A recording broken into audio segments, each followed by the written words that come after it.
Water is 60% of your body, but the next several minutes will be 100% amazement. Join us as we uncover the health, environmental, and social problems of H2O. Welcome to Operation Water, where we as a group of scientists are on a mission to teach DC about water. In this week's episode, we discuss water and your personal health. So today, I'm joined with Professor Javier Guzman of American University. Thank you for coming. Well, thank you for having me. It's nice to meet you. Nice to meet you. So Professor Guzman, could you tell us a little bit more about yourself? I'm a professorial lecturer in the Department of Biology.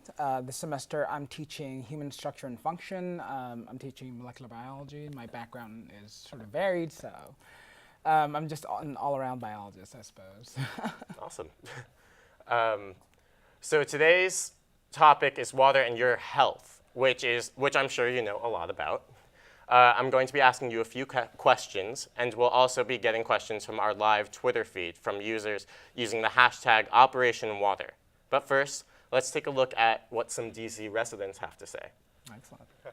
So our first question is, can you tell us exactly why it is so important that we drink water every day? So the reason why you need to drink water is because your body is well over 50%, some estimate over 60%, and some estimates are as high as, near 70% of your body is water. And so that means that you need to keep that balance within your body and the other elements that make up your body. In addition, your immune system uses water in order to make mucus, and it has antimicrobial properties within your nose, the saliva in your mouth, the lining of your gastrointestinal system. And speaking of the GI system, that mucus also helps to keep things going, moving as it were. Keep you regular. Keep you regular, absolutely. And unfortunately, dehydration can cause things like constipation. So that's really important as well. And of course, there's excretion, right? We need to be able to excrete waste from our body, metabolic waste, not only solid form, but liquid form, right? Water soluble. And so you need to be hydrated in order to carry that process out. So would you recommend the 8 glasses of water every day? That's thought to be more of an urban myth. You get water from food, you get water from water-based things like soda and coffee. So that whole 8 ounces is sort of questionable. So it depends on your level of exertion. If you're somebody who's exercising a lot, if you're an athlete, then by all means, you're going to be drinking a lot of water. If you're somebody who doesn't exercise a lot, who really has a more sedentary lifestyle, then the rule of thumbs, I think, for most people is to drink when you're thirsty. Your body will tell you, absolutely. And fortunately, in this country, we have easy access to water. And so it becomes a question of just drink when you're thirsty. In other places, not so lucky. Awesome. So we have our first Twitter question from our live Twitter feed with the hashtag #OperationWater. It's from Romcom55.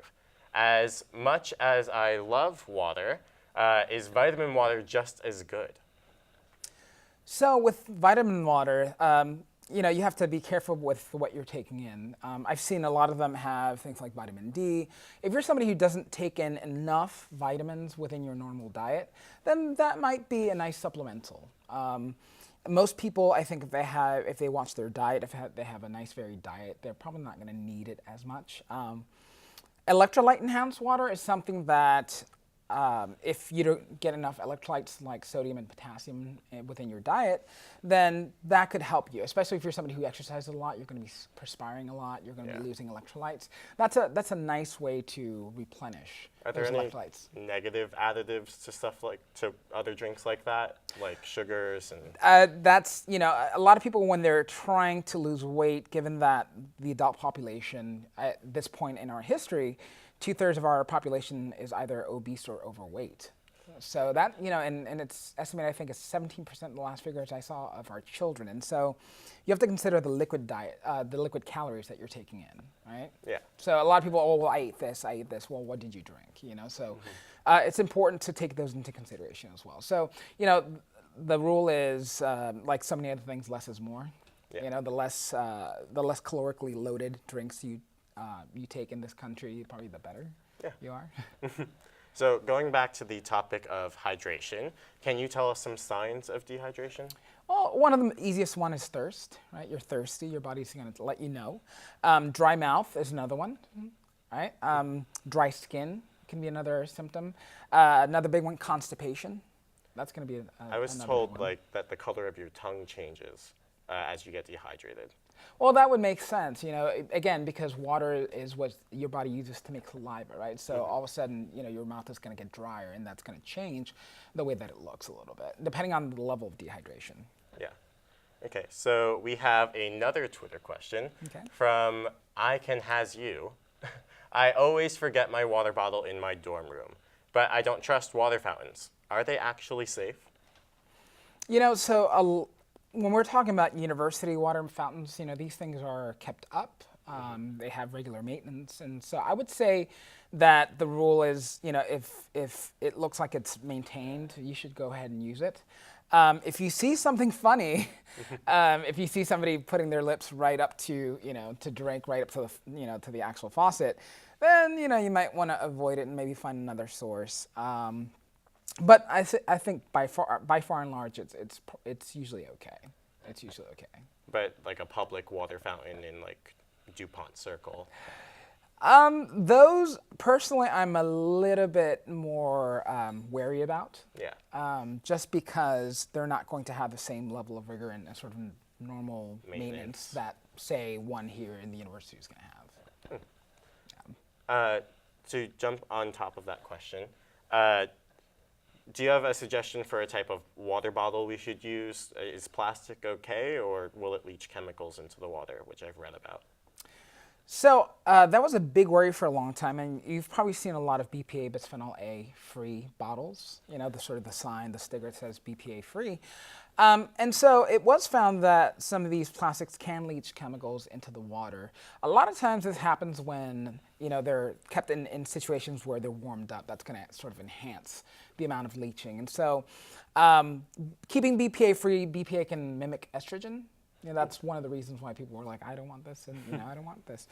And the sort of results from taking water in that has sort of that estrogen mimicking compound. But just don't leave it in your car. Don't leave it in somewhere where it can get warmed up or heated up. It's a good rule of thumbs. Plastic generally safe. I would probably say BPA free is a good thing.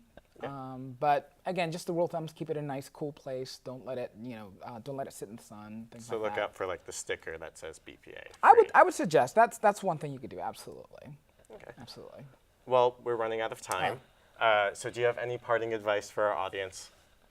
Well, I would say drink water when you're thirsty. Your body will tell you. You can take in water from different sources from your food. You can take it in from other drinks that are water-based. Just be careful of things like diuretics, things that can make you urinate more and lose more water, things like coffee and alcohol. Yeah. And if you are going to drink alcohol responsibly and hydrate before you go to bed so that you can avoid the next morning hangover. That's caused in part by dehydration. So yeah, it's cool. Nice rule of thumbs. Well, thank you for joining us. And as the tide leaves the shore, it's time for us to part. See you all next week on Operation Water.